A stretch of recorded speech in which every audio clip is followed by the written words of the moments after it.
Today we are going to start very important topic of irrational numbers. Like in many examples we have seen that root 2 is irrational, root 3 is irrational. But why are they irrational? Okay. So today we are going to find out how we will prove these numbers as irrational.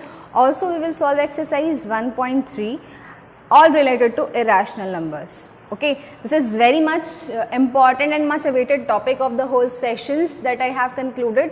Before starting the exercise, we should know about one theorem, that is if, let us write down, if P is a prime number, okay, if P is a prime number and P divides A square and P divides A square, that means P be any prime number and it is dividing the square of any number, then it will also divide that number. That means if I am saying is, if P is dividing 5 square, that means P will divide 5 also. Okay, so P is a prime number and P divides A square, then P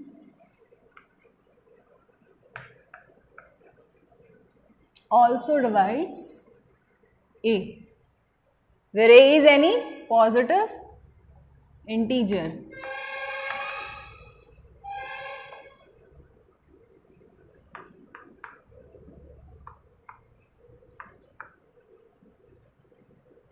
Okay, where A is any positive integer. So this is one very important result that we will use in proving why any number is irrational. Okay, why any irrational number is irrational. So let us start beginning with prove that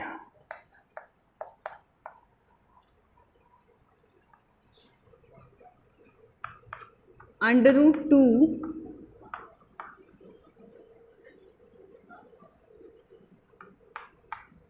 is irrational. Okay, I need to prove that under root 2 is irrational. I have studied this in standard 9th also, and maybe before earlier also, if you might have studied that that under root 2, under root 3 and all the numbers that are coming under root and are not perfect squares are irrational. So when I am talking about the proof of this number, that how this number is irrational, in that case what we do this by contradiction method. Contradiction method means we are supposing the thing that is not actually present. यानी कि जब मैं कह रही हूँ कि under root 2 को मुझे इरेशनल प्रूफ करना है, तो कॉन्ट्राडिक्शन मेथड से सबसे पहले मैं ये प्रूफ करूँगी कि मैं ये अज्यूम कर लूँगी सबसे पहले कि जो अंडर रूट 2 है वो रैशनल है, फिर मैं उसमें रैशनल की प्रॉपर्टीज लगाऊंगी, फिर एट द एंड ये कंक्लूजन निकल के आएगा कि ये तो रैशनल की प्रॉपर्टी सेटिस्फाई कर ही नहीं रहा है उसके अकॉर्डिंग. दैट मीन्स जो हमारा अजम्पशन था वो शुरुआत से ही रॉन्ग था और जो अंडर रूट 2 है वो रैशनल नहीं है. कैसा है? इरेशनल है. Okay, so using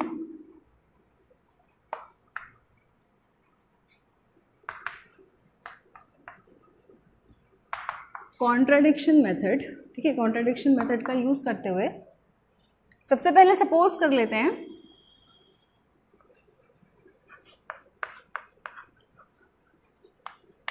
under root 2 is rational. ठीक है, अब अगर अंडर रूट 2 रैशनल है यानी कि उसको p बाई क्यू की फॉर्म में एक्सप्रेस किया जा सकता है, न्यूमरेटर और डिनोमिनेटर की फॉर्म में. That is under root 2 will be equals to r upon s. ठीक है, where r and s are some integers. ठीक, हमने अंडर रूट 2 को r बाई एस की फॉर्म में एक्सप्रेस कर दिया जहाँ पे r और s जो हैं कोई भी इंटीजर्स हैं. अब मैंने बोला कि कोई भी इंटीजर्स है ना, तो अगर कोई भी इंटीजर्स हैं तो हो सकता है कि इन दोनों का कोई एक कॉमन फैक्टर हो, है ना. तो ऐसा अज्यूम कर लेते हैं कि जो r और s हैं ये कोई भी पॉजिटिव इंटीजर हैं जिनका कि 1 के अलावा भी कोई कॉमन फैक्टर है. ओके, हैविंग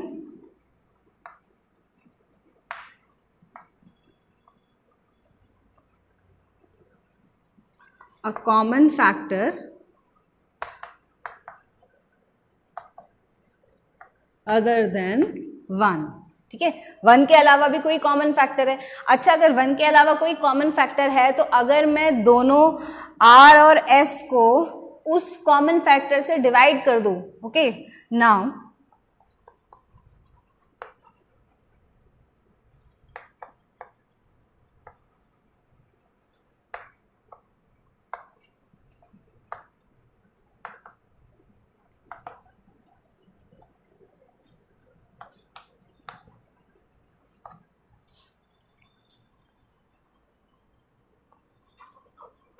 तो r और s से डिवाइड करने के बाद एक कॉमन फैक्टर जो भी था r और s को उस कॉमन फैक्टर से डिवाइड करने के बाद मुझे क्या मिलेगा, we get √2 is equals to a by b, let us suppose, ठीक है। जो भी वो कॉमन फैक्टर्स था उससे डिवाइड करने के बाद मेरे को r की जगह a मिल गया, s की जगह b मिल गया, यानी कि अब इन दोनों के बीच में कोई कॉमन नहीं, क्योंकि जो कॉमन था उसको तो मैंने डिवाइड कर दिया। तो यानी क्या बचा इनके कॉमन, इनके बीच में कॉमन क्या बचेगा, खाली 1। तो ऐसे दो नंबर जिनके बीच में खाली कॉमन फैक्टर 1 होता है उनको हम को प्राइम भी कहते हैं, ठीक है। Where A and B are coprime, ठीक। अब को-प्राइम हो गए। को-प्राइम होने का मतलब ये नहीं है कि दोनों नंबर प्राइम ही होंगे, यानी कि अगर मैं कहूँ कि 4 और 5 दोनों को-प्राइम नंबर है, लेकिन ज़रूरी नहीं कि दोनों ही प्राइम हो। 5 प्राइम है बट 4 प्राइम नंबर नहीं है, है ना। को-प्राइम होने का मतलब है कि कोई भी ऐसे दो नंबर जिनके बीच में कॉमन फैक्टर सिर्फ 1 हो, ठीक है। और ऐसा ज़रूरी नहीं है कि वो सिर्फ प्राइम ही हो, नॉन प्राइम नंबर भी को प्राइम हो सकते हैं, ठीक है। नॉन प्राइम नंबर भी को प्राइम हो सकते हैं। तो मेरे पास आगे यहाँ से √2 equals to a upon b, यहाँ से मैं इसको रीअरेंज कर देती हूँ। मैं इसको ऐसे लिख सकती हूँ √2b और इसको b√2 लिखते हैं इज इक्वल्स टू a, ठीक है। नाउ स्क्वायरिंग बोथ साइड, अब दोनों साइड का स्क्वायर कर लो। स्क्वायरिंग बोथ साइड, ये मुझे मिल जाएगा यहाँ से b स्क्वायर, √2 का स्क्वायर हो जाएगा 2 और यहाँ से हो जाएगा a स्क्वायर। सो मैं इसको ऐसे लिख सकती हूँ 2b square equals to a square, ठीक है। या इसको मैं ऐसे लिख लूँ कि b square is equals to a square divided by 2, है ना। b square equals to a square divided by 2। अच्छा, अब देखो यहाँ पे मैंने ये सबसे पहले ये रिजल्ट इसीलिए कराया है कि पता चल जाए इसमें यूज होने वाला है p divides a square then p divides a। 2 अगर a स्क्वायर को डिवाइड कर रहा है तो इसका क्या मतलब हुआ कि 2 a को भी डिवाइड करेगा, है ना। तो इसको यहीं से कर लेते हैं आगे से। It implies 2 divides a square और 2 डिवाइड्स a। अगर 2a स्क्वायर को डिवाइड कर रहा है तो 2a को भी डिवाइड करेगा। ये देखो अभी जो रिजल्ट लिखा रहा है, ठीक है। तो 2 जो है वो a को डिवाइड कर रहा है। अगर 2a को डिवाइड कर रहा है तो इसका मतलब क्या हुआ, a is equals to 2 into something plus remainder 0, है ना। Dividend is equals to divisor into quotient plus remainder, ये तो फॉर्म होती है। तो अगर मैं यहाँ पे लिख दूँ a is equals to 2 into something plus remainder 0, remainder 0 क्यों, क्योंकि ये देखो ना 2 डिवाइड कर रहा है तो रिमाइंडर 0 हो गया, तो ये प्लस 0 वाला पोर्शन हम हटा देते हैं, ठीक है। तो 2 into something, let that something be c, okay. Let us assume that as c। c कोई भी पॉजिटिव होगा where c is any positive integer, ठीक है। तो a is equals to 2c। अब इसको उठा के a की वैल्यू यहाँ पे रख देते हैं, ठीक है। ये इस इक्वेशन को 1 मान लेते हैं, ये पहली वाली इक्वेशन जो है ये, ठीक है। ये 2b square is equals to a square, ये वाली जगह पे रख देते हैं, ठीक है। Put in first equation. अब फर्स्ट इक्वेशन में रखने के बाद 2b square will be equals to a square, है ना। a स्क्वायर की जगह हो जाएगा 2c का होल स्क्वायर, यानी कि 2b square is equals to 4c square. होगा नहीं होगा, है ना। इसको मैं ऐसे भी लिख सकती हूँ b square is equals to 2c square, लिख सकते हैं, ठीक है। अच्छा, मैं इसको ऐसे भी लिख सकती हूँ ना, b square upon 2 is equals to c square. और इसको मैं सिंपली ऐसे भी लिख सकती हूँ, और c square is equals to b square by 2, है ना। c square equals to b square by 2। अब ध्यान से देखना, ये देखो ये फिर से ये ऐसी वाली फॉर्म बन गई है। इसका क्या मतलब हुआ कि 2b स्क्वायर को डिवाइड कर रहा है तो 2b को भी डिवाइड करेगा, it implies 2 divides b square और 2 divides B.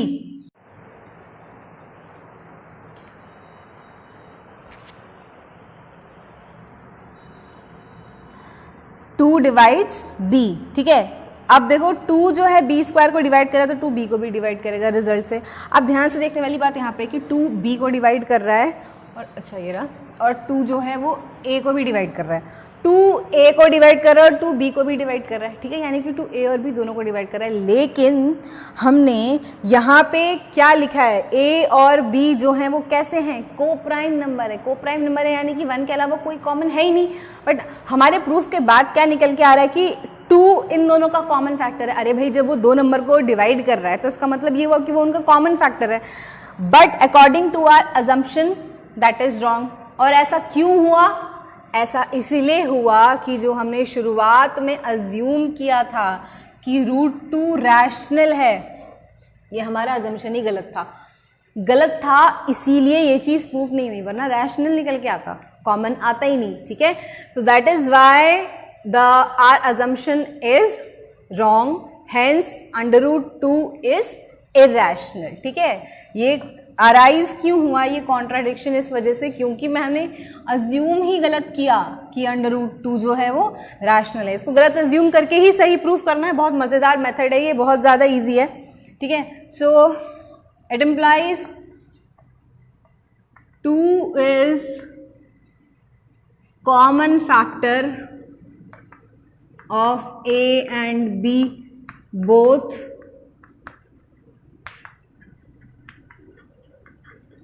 this contradicts the fact that A and B are co-prime, thus our assumption is wrong and √2 is irrational, ठीक है। बहुत ज़्यादा इजी है, याद क्या रखना है आपको? सबसे पहले ये देखो स्टेप्स इसके ऐसे याद रखना कि सबसे पहले हम ये प्रूफ करेंगे कि जो हमारे जो ये √2 है इसको मैं 2 नंबर के रेशियो के फॉर्म में एक्सप्रेस करूंगी, यानी कि है ना, इसको मैं रैशनल अज्यूम करके सबसे मैंने इसको 2 को प्राइम नंबर के रेशियो के फॉर्म में एक्सप्रेस कर दिया।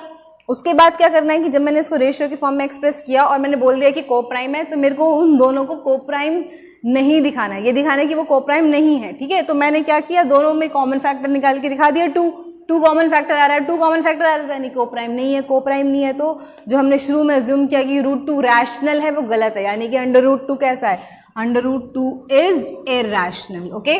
This is very important question, you okay, note it down. Now let us start the exercise 1.3. First question is prove that √5 is irrational. तो अभी जैसे हमने प्रूफ किया कि √2 irrational है, वैसे ही उसी तरीके से हम प्रूफ कर सकते हैं कि √5 कैसे irrational है, ठीक है। को प्राइम का ध्यान रखना है, को प्राइम उसको अज्यूम करो फिर दिखा दो कि वो को प्राइम है ही नहीं। आफ्टर दैट जो हमने शुरुआत में अज्यूम किया था वो हमारा अजम्पशन रॉन्ग हो जाएगा, ठीक है। 3 + 2 √5 हमें प्रूफ करना है कि 3 + 2 √5 जो है वो कैसा है, इरैशनल है, ठीक है। अब इसे इरैशनल प्रूफ करने के लिए क्या करेंगे, लेट 3 + 2 √5 बी रैशनल, है कि नहीं। सबसे पहले तो हम उसको अज्यूम कर लेंगे कि ये रैशनल है, ये रैशनल है, यानी कि 3 + 2 √5 can be written as A/B, where A, इसको यहाँ लिखते हैं, where A and B are coprime. मैंने पहले ही अज्यूम कर लिया कि दोनों को प्राइम है, दोबारा को प्राइम करने की जरूरत नहीं, मैंने यहाँ पे पहले ही अज्यूम कर लिया कि ये को प्राइम है, ठीक है। तो यानी कि इसको मैं ऐसे लिख सकती हूँ 2√5 = A/B में से 3 को सब्ट्रैक्ट कर दिया, ठीक होगा नहीं होगा, 3 सब्ट्रैक्ट में चला गया। उसके बाद √5 = A/B माइनस का 3 है, ठीक है। और बाहर से क्या आ जाएगा 1/2, है ना। ये से 2 मल्टीप्लाई में डिवाइड में चला जाएगा, पूरे के साथ डिवाइड होगा, खाली a अपॉन b के साथ नहीं होगा, पूरे के साथ डिवाइड होगा, ठीक है, दोनों के लिए है वो। अब ध्यान से देखना, ये बहुत ज़्यादा इंपॉर्टेंट स्टेप है यहाँ पे। देखो a अपॉन बी क्या है, को प्राइम, ठीक, उसमें से मैंने 3 सब्ट्रैक्ट कर लिया, को प्राइम है, a और b दोनों को प्राइम है, और a अपॉन, क्योंकि मैंने इसको रैशनल माना है इस पूरे को, तो रैशनल यानी p/q की फॉर्म में एक्सप्रेस कर सकते हैं, यानी कि ये रैशनल है पार्ट।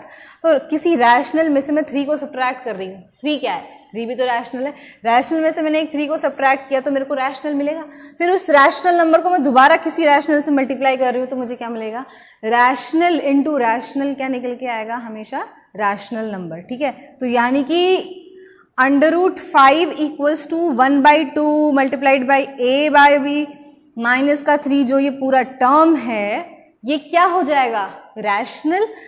अब √5 इक्वल टू रैशनल निकल के आ रहा है कि नहीं, लेकिन अभी हमने इससे पहले वाले क्वेश्चन में क्या प्रूफ किया था कि √2 इरैशनल है, वैसे ही हम प्रूफ करेंगे √5 भी इरैशनल है, लेकिन ये तो यहाँ पे गलत हो जा रहा है ना, कि ये तो √5 यहाँ पे रैशनल निकल के आ जा रहा है। This contradicts the fact that √5 is irrational, यानी कि हमारा अजम्पशन रॉन्ग है, जो हमने अज्यूम किया कि 3 + 2 √5 रैशनल है, यानी कि रैशनल नहीं, कैसा है, इरैशनल है, ठीक है। फिर से समझना है इसको, बहुत ज़्यादा इंपॉर्टेंट है। देखो √5 इज इक्वल्स टू, ये जो टर्म निकल के आया है ये पूरा का पूरा रैशनल है, ठीक है। Here 1/2 a upon b minus 3 is rational,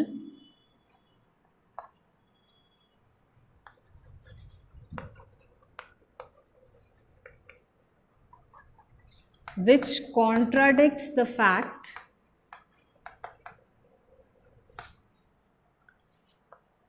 that √5 is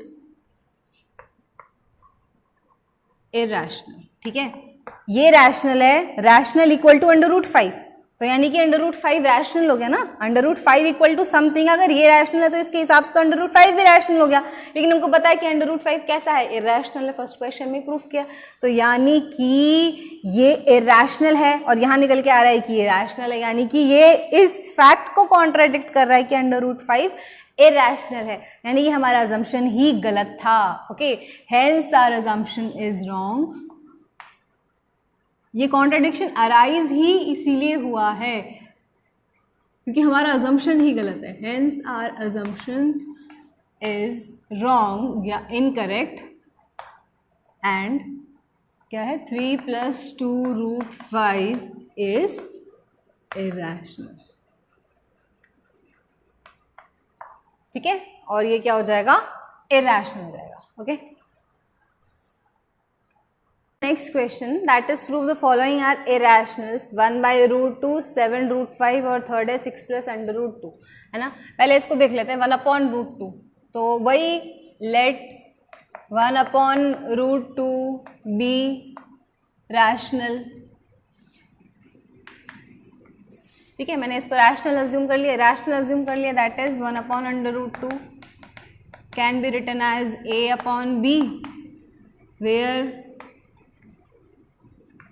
a and b are coprime, ठीक, दोनों को प्राइम है। अब इसको मैं ऐसे भी लिख सकती हूँ ना, क्रॉस मल्टीप्लिकेशन कर लो, b अपॉन, अच्छा b, इसको ऐसे ही समझो कि b is equals to √2 into a, और मैं इसको ऐसे लिख सकती हूँ b upon a equals to √2, है ना, और √2 is equals to b upon a, यानी कि √2 b अपॉन a के इक्वल है। अच्छा, अगर a upon b coprime है, मैंने इसको रैशनल अज्यूम कर लिया, रैशनल यानी कि a अपॉन b भी रैशनल है, अगर a अपॉन b रैशनल है तो b अपॉन a यानी कि a अपॉन b का इन्वर्स वो भी कैसा होगा, वो भी रैशनल होगा। अरे रैशनल का इन्वर्स या रिवर्स जो होता है वो भी रैशनल ही होता है, 1/2 कह लो, 2/1, दोनों ही रैशनल है, तो यानी कि 10 b upon a is also rational. अब b अपॉन a रैशनल निकल के आया तो यानी कि हमारा अजम्पशन रॉन्ग हो गया, hence 1/√2 is not rational, it is irrational, ठीक है। तो ये जो है दिस इज रैशनल, ये तो रैशनल आ गया, so our assumption is wrong, so our assumption is wrong, hence 1/√2 is irrational. ठीक है, ये जो है ये इरेशनल आ जाएगा। वैसे ही सेम इसमें भी करना है, बहुत ज़्यादा इजी है। क्या करेंगे, सबसे पहले इसको अज्यूम कर लेंगे कि ये कैसा है। सबसे स्टेप वन अज्यूम कर लिया, कैसा है, अज्यूम कर लिया कि रैशनल है। ठीक है, रैशनल है तो स्टेप 2 कोप्राइम के रेशियो में लिखा जा सकता है 7√5 यानी कि a/b जहाँ पे क्या होंगे, कोप्राइम। ठीक है, ये a/b जो है दोनों कोप्राइम होंगे। अब 7√5 है तो इसको ऐसे लिख दो, √5 इज इक्वल्स टू a/7b। अभी √5 हमने प्रूफ किया कि ये कैसा है, ये इरेशनल है। और ये क्या आ रहा है हमारा, देखो a/7 इंटू बी, 7 तो रैशनल है, रैशनल इंटू समथिंग, और ये पूरा रेशियो है रैशनल, ये a/b, उसको हमने 7 से मल्टीप्लाई कर दिया तो भी रैशनल है। यानी कि ये पूरा जो है ये रैशनल निकल के आ रहा है, ये रैशनल आ रहा है। तो यानी कि जो हमने शुरू में अज्यूम किया था, स्टेप 3 होता है आखिरी में प्रूफ कर दो। स्टेप 3 यानी कि जो हमने अज्यूम किया था वो गलत है, यानी कि सॉरी क्या है, 7√5 कैसा है, इरेशनल है। वैसे ही 6 + √2, अभी इसका था क्या कहते हैं, सेकंड वाला पार्ट था ना, सेकंड क्वेश्चन जैसे पहले किया था ऐसे ही तो था, सेम इसी के जैसा है। स्टेप 1 अज्यूम, क्या अज्यूम करना है, रैशनल। स्टेप 2 क्या करना है, कोप्राइम वाला स्टेप 2 यानी कि 6 + √2 is equals to a/b, √2 is equals to a/b -6। अब रैशनल में से 6 को सब्ट्रैक्ट करोगे तो क्या मिलेगा, तो भी रैशनल मिलेगा। अब ये रैशनल है तो ये जो है ये कैसा हमारे, ये तो इरेशनल है, √2 मैंने एग्जाम्पल दिया था सबसे पहले, है ना। अब ये इरेशनल है तो यानी कि ये जो मेरा अजम्पशन था ये रॉन्ग हो गया, तो 6 + √2 कैसा हो जाएगा, 6 + √2 इज इरेशनल। और ये कैसा आता है, स्टेप 3। बस 3 स्टेप में हो जाएगा। सबसे पहले अज्यूम कोप्राइम, उसके बाद दिखा दो कि जो अजम्पशन था वो रॉन्ग था। स्टेप 3 में अजम्पशन को रॉन्ग प्रूफ करके दिखाना है बस, ठीक है।